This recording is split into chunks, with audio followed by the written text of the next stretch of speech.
परिमेय संख्या व पूर्णांक में संबंध।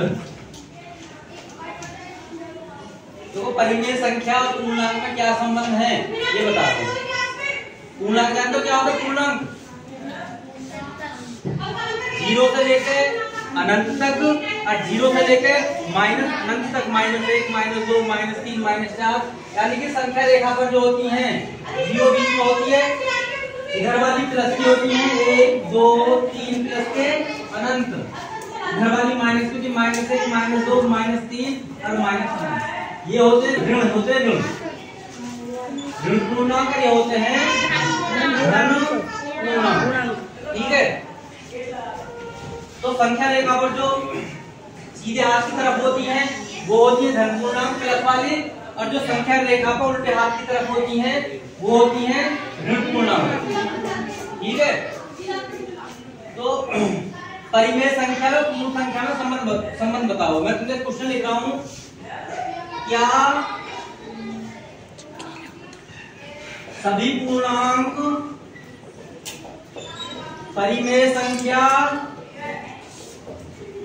होते हैं? बताओ। क्योंकि उनके बटे में 1 होता है, हर संख्या के बटे में 1 होता है।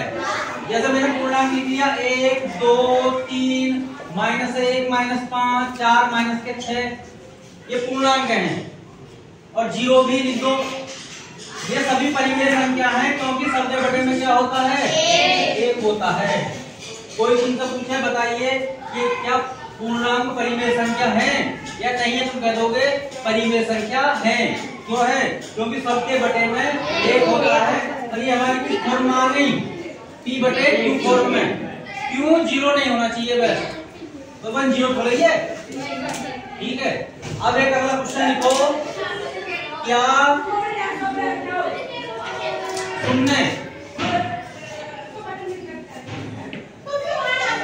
परिमेय संख्या है? बताओ भाई, क्या शून्य परिमेय संख्या है? क्यों है? है ना, तो शून्य भी एक परिमेय संख्या है, क्योंकि इसको भी हम किस रूप में लिख सकते हैं? P तो 0 हो सकता है, लेकिन Q 0 नहीं होना चाहिए। मैंने तो पहले बता चुका हूँ, यदि Q 0 हो जाएगा, जैसे मैंने P5 के बटे में 0 लिख दी, तो इसका मतलब क्या है? अनंत। और इसको हम हिंदी में क्या बोलते हैं? अपरिभाषित।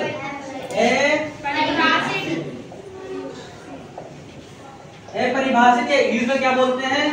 Does not exist. यानी कि ऐसा कोई भी नंबर एग्जिस्ट नहीं करता, अस्तित्व में नहीं है, जो इस अनंत को या इस टाइप की संख्याओं को परिभाषित कर दे। ठीक है, तो शून्य भी एक परिमेय संख्या है, क्योंकि इसको हम P/Q फॉर्म में लिख सकते हैं। Q 0 नहीं होना चाहिए, P बेशक 0 हो जाए। आई बात सुनने?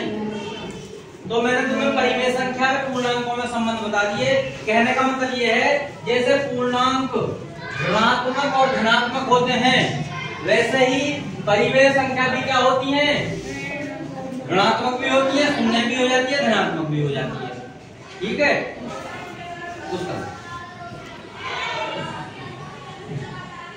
सभी पूर्णांक परिमेय संख्या होते हैं। बना परिमेय संख्याओं के त्रिगुण। परिमेय संख्याओं के त्रिगुण, पहला त्रिगुण है समतुल्यता का त्रिगुण।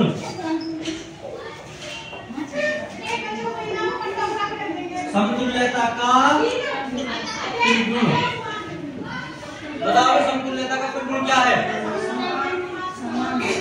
समतुल्य माने क्या होता? यदि हम तुलना करें तो समान आए, एक समान। समतुल्य माने समान, समान, तुल्य माने तुलना करने का।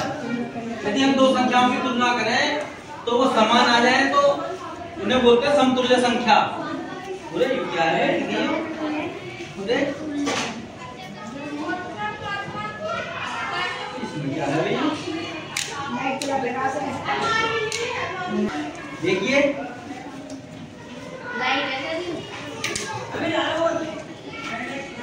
हाँ भाई, यदि हम किसी भी परिमेय संख्या के अंश व हर को किसी समान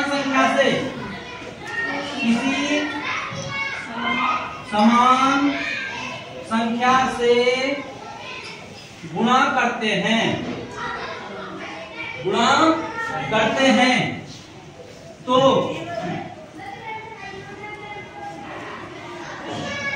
परिमेय नहीं बदलती। ठीक है, इस परिमेय संख्या को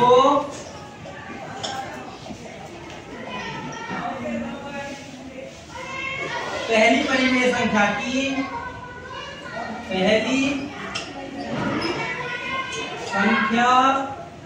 की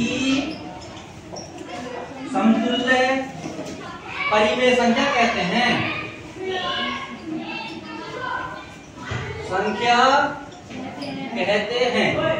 जैसे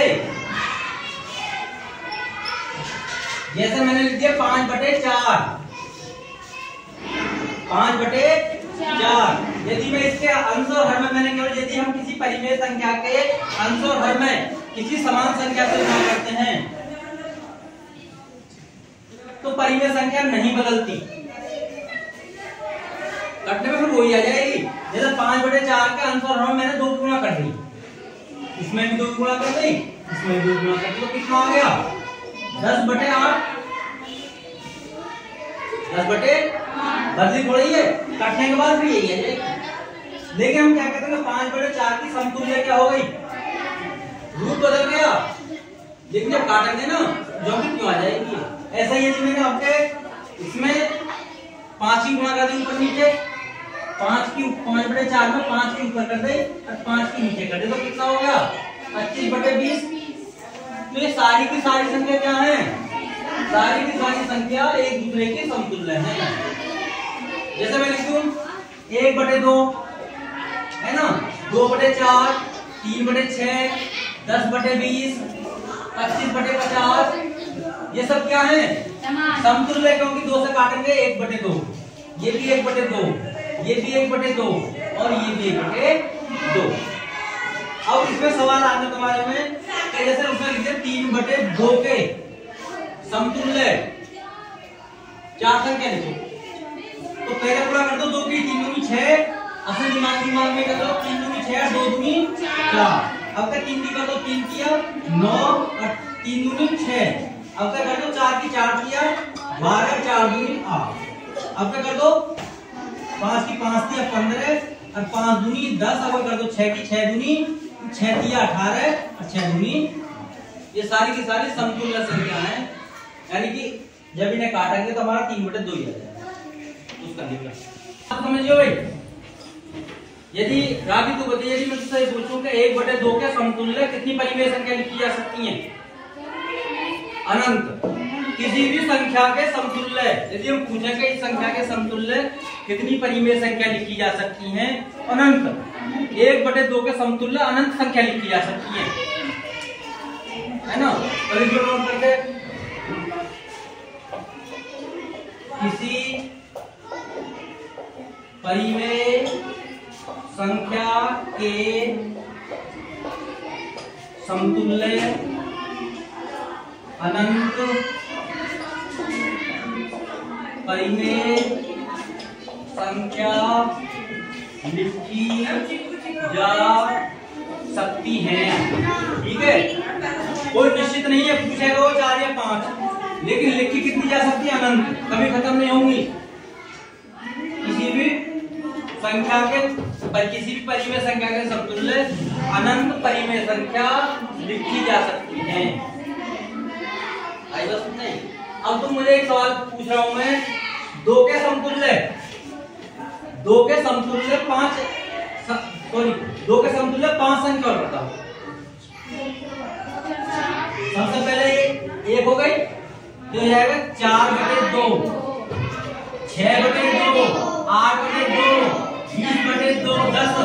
तो यहाँ ये 4 हो गया, ये 3 हो गया, तो 2 तो है, लिख तो दिया मैंने।